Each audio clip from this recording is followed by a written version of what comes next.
Awesome. So how does actually AI create these videos and pictures and audios and all? Right? We already learned how it creates text.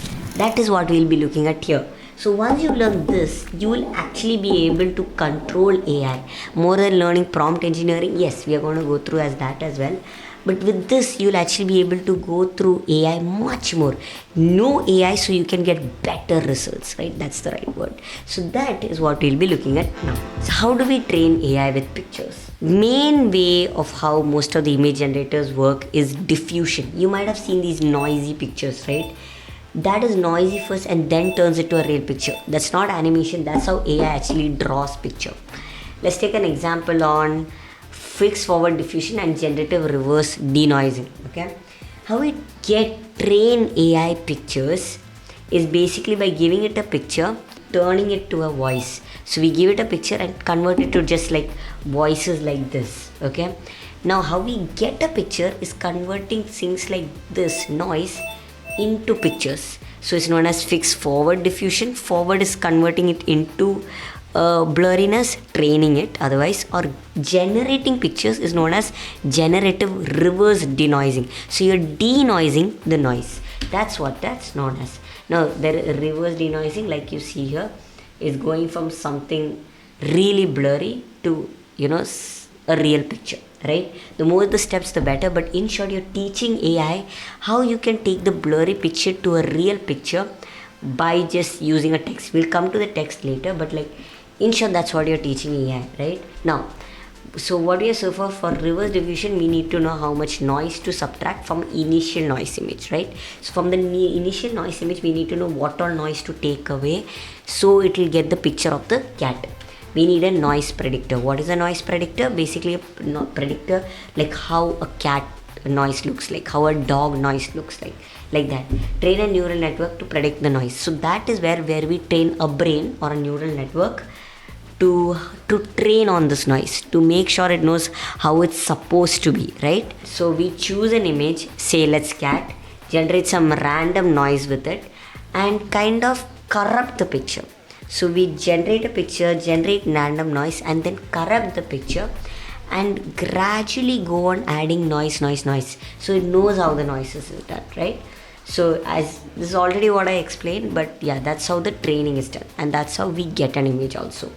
So you can see here, this is the noise 1 and how noise 4 looks like. It's not fixed noise 4, noise 5. It can be any number, but like you can see how it learns how to bring a noisy picture to a real picture and a real picture to a noisy picture, right? Hope that's clear, very clear for you. That's it to know about how AI generates picture and how training is done with diffusion method, right? Now, there is a small problem. When training AI, there is RGB, right? Subpixels. There is red, green and blue. Pixel is a combination of 3 subpixels. So training this is kind of hard because there is more than 786,432 pixels. So what we can do here is that convert this into a latent space. So what we'll be doing is encoding and decoding. That's what it's kind of known as, but taking the main pixel space and then converting it, compressing it so that our computers it will be faster for it to train or teach it to an AI. Imagine we have 10 million pictures of cat and it's like big 4K pictures. We are converting it into small 180p pictures, then converting it back to 4K. Kind of like zipping and unzipping a folder, right? Basically you're zipping it so it's all together, then unzip so it can become a little bit more wider, right? That is what this is. Now encoding and decoding, this part I'll explain that. In short, that is also an AI. That is the AI part. Okay, for example, we have a picture, it encodes it to a lower quality and then there is another AI, the decoder, that decodes it back to the higher quality that it already was. So that is what is actually happening here. So you can train these AIs in a much more faster way without losing a lot of clarity, and it will be much more faster, right? And it will get much better results. So one of the AI encoder decoder name is variational auto encoders or VEE. right? There are a lot of other options, but mainly VAE is what is used to kind of, turn these into latent spaces and small pictures. Okay, this is why it takes longer VRAM and GPU power to generate images of higher resolution, right? So for higher resolution, it takes more GPU and it takes more time. That's why it costs you more when you go through a certain website, right? Now, where does text come in this, right?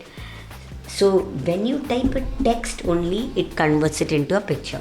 So you can see here, a text prompt.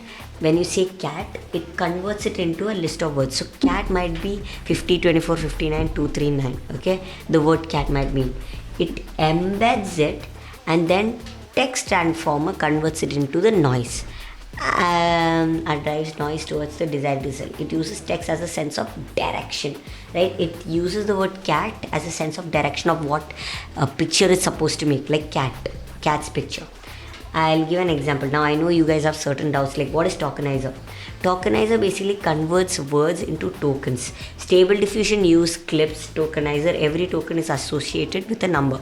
Like every word is associated with a number. Like dream and shape are two tokens. Dream shape is tokens as well. It's not considered another word, right? So each word is one token. So it is much easier for computers to understand that. Like it's like ones and zeros, in coding, right? Hope that's very clear. Now, embedding in text transformer, what is that? It's a 768 value vector where every token has a unique embedding vector. Some words are closely related, like woman, lady, and girl. Now, remember before when I told you that the word driver and car might be related, or driver and accident will be more closer, right? It predicts next. So the text embedding vector goes into a text transformer. The transformer can also take in pictures, images, and class labels and inputs. In short, what this embedding and text transformer does is that it takes the picture, it transforms it into a data form. Like takes the token numbers. Based on that, it converts it into a embedding vector, and it sees what tokens are more together, right? Cat and dog will be more closer, right? Based on that, it tries to predict on how the image is gonna look like, right? So the text transformer takes it and converts it into a certain type of data set. Hope that's very clear. If nothing is not clear, there's always the live doubt session with me, the one live doubt session, right? You can always ask these doubts. Here is a graph which might look a little confusing right now, but this is going to help you guys a lot, okay? Imagine you put a text like a dog wearing a hat. Remember the clip model? The tokenizer converts it into numbers. Then the text embedding the numbers goes to this, forget what UNet is basically because it looks like a U, that's why. The condition latents, okay, basically the latents, the smaller pictures, the VE that converted, that goes to the VE and you get a good picture. So basically this is how we train the pictures. Normal picture like blur, it's converted into latents, then condition latents, and we get the picture. Schedule algorithm to add no noise. So this is kind of like, in a way, this is how it creates pictures, this is how it trains pictures, right? Hope that's very, very, very, very clear, right? So the text is converted into numbers, the numbers, the embedding, it's put into a set. That set is converted into latents. Latents is the lower quality. That condition latents uses VAE to encode it, remember, to make it back into pixel size, and we get a picture, right? So latent here also, it's a high quality picture, converts it into a lower quality, decodes it with the help of this VAE thingy, right? Hope that's very clear. I don't want this to be complicated at all. So if you guys have any doubts, just ask me on the live session, okay? Now, how does it create music, right? This is a type of machine learning where it's unsupervised, right? You don't label each music, each rhythm. You just listen to it and just note down what you feel. Like some music might be like highly making you happy. You don't need to know the word energetic. We don't need to tell you. Tell what you feel, right? Two things before we need to know in the music ways. Think about this, reggaeton. Reggaeton is a Latin urban genre known for lively beats, okay? Now, then there is rhythm and blues. I think you guys know what rhythm is, like A, B, A, B. is a genre rooted in African American music tradition characterized by soulful vocals. In short, the upbeat, is it going really slow, calm, you can sleep, or like up, dance, right? That is all based on this. Now it analyzes the music genre. Imagine you have collection of 20 songs, each characterized by two key metrics. Tempo, the speed of the song. Okay, tempo is the speed of the song. Energy, is it making you happy, like really fast paced, right? Or is it like down, like breakup song, right? Or additionally, each song is labeled with a genre, either reggaeton or R&B. Okay, so based on this, with when we plot these songs on a graph with tempo on one axis and the energy on the other, an interesting pattern emerges. I'll just show that pattern, but before that, songs with higher tempo and higher energy tend to be reggaeton, while other songs with lower tempo and prominently RNG tend to be lower reggaeton. Okay, aligns with our understanding of these genres. We didn't tell it that this is high beat, we didn't tell it that this is low beat, like really low genre.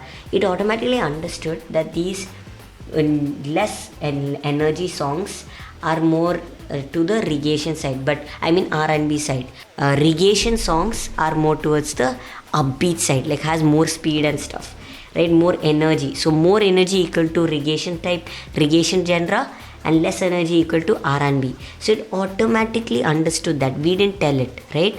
So that is how we train AI for songs. I hope that's very, very clear. We don't give it specific, like this is a cat, this is a dog. It automatically hears it by hearing the song, how it is done and all, and it automatically sections and learns from the music, right? This is a very, very top view of this. Obviously in my AI Curious to AI Learner course, I will be going much more into all this stuff. But when you're using these tools, if you know how these works, like training the picture and all that, it will be much better, right? That's why we are doing this. Hopefully this helps. That's it for this episode. I know it was a little bit more technical, but now I think the technical part is over. Next is going to be prompt engineering. That is for the next episode. Now that was day 11. We learned how AI creates these pictures, how AI creates text yesterday, and how literally AI creates music. Why are we doing it? Just so you know you can get the best output out of AI. How will you get that? Only if you know how AI works. And to get more better output, you need to know how to talk to it. Prompt engineering. That's what's coming next. Anyway, if you guys want to get notification every time these classes go live and stuff like that, check out the WhatsApp community of ThinkCraft. You can check that out. And to talk to me live while these sessions are going on, you can check it out at Leap platform while these sessions go on. I talk with you guys there live as well. And well, last but not the least, if you guys want awesome, like laptop, phones, and what do you say, good washing machines and fridges, use this coupon code. That's pretty much it from my side. You are watching Raul the Rockstar, and don't forget to check out Oxygen by using this coupon code. And that's it. Bye-bye.